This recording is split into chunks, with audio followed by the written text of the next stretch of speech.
మొన్న మరి నాయకులో వాళ్ళు ముఖ్య నాయకులో లేకపోతే రౌడీ వెధవలో నాకైతే తెలియదు గాని మీ పార్టీలో మొన్న ఏమీ సంబంధం లేకుండా గవర్నమెంట్ హాస్పిటల్స్ కాలేజీలు ఏవైతే ఉన్నాయో అక్కడ పోయి ధర్నా చేస్తారంట.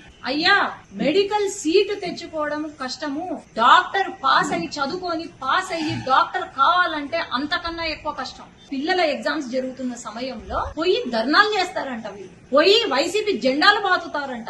ఏది ఎప్పుడో శాంక్షన్ అయిన మెడికల్ కాలేజీలకు నాకు తెలుసు. ఒక డాక్టర్ కావాలంటే 24 గంటల్లో 20 గంటలు కష్టపడాలా. 20 గంటలు ఏమి నిద్ర తిండి లేకుండా కష్టపడు. మీకా ఉండేది ప్రేమ ఒకటే, మీరందరూ అర్థం చేసుకోవాలా. ఈ రోజు పీపీపీ కింద మెడికల్ కాలేజెస్ వస్తే కనుక ఒక ఆధునిక వ్యవస్థ ఏర్పాటవుతుంది. ఎక్కడికో వెళ్లాల్సిన అవసరం లేదు. పేదవాడు ఇక్కడే ట్రీట్మెంట్ చేసుకోవచ్చు. ఏఐ కానివ్వండి, లేకపోతే మన పిల్లలకు మెడికల్ కాలేజ్ పిల్లలకు మాకు తెలుసు ఎట్లా ఉంటుంది. గవర్నమెంట్ కాలేజ్ లో కరెక్ట్ గా సదుపాయాలు లేక మేము ఎట్లా కష్టపడతాము, స్టూడెంట్స్ గా ఎట్లా కష్టపడ్డాము అని మాకు తెలుసు. మోడర్నైజేషన్ వద్దా, పీపీపీ కింద వస్తే మనకు మంచి జరుగుతుందే తప్ప ఎక్కడా కూడా నష్టం. ఈరోజు 16వ తేదీన మన ప్రైమ్ మినిస్టర్ నరేంద్ర మోడీ గారు వస్తున్నారు. అది ఎంతో పెద్ద అచీవ్మెంట్.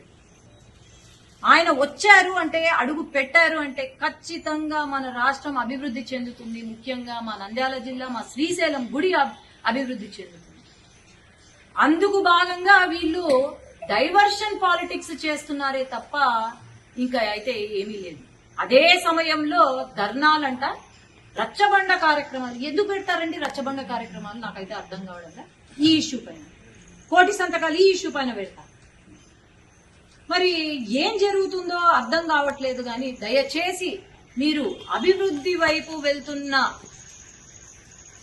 పార్టీ చంద్రబాబు నాయుడు గారు 24 గంటలు, లోకేష్ అన్న గారు గాని 24 గంటలు మన గురించి, మన రాష్ట్ర అభివృద్ధి గురించి ఆలోచన చేస్తున్నారు తప్ప మీలాగా గాలికి వదిలేసి అభివృద్ధి లేక, సంక్షేమము లేక, లేకపోతే అసలు మీ సొంత కార్యకర్తలను కూడా పట్టించుకునే వాళ్ళు లేక, మీకు ఏం చేయాలో తోచక ఇలాంటి టైం పాస్ వేషాలు మాత్రం వెయ్యొద్దని నేను కోరుకుంటున్నాను.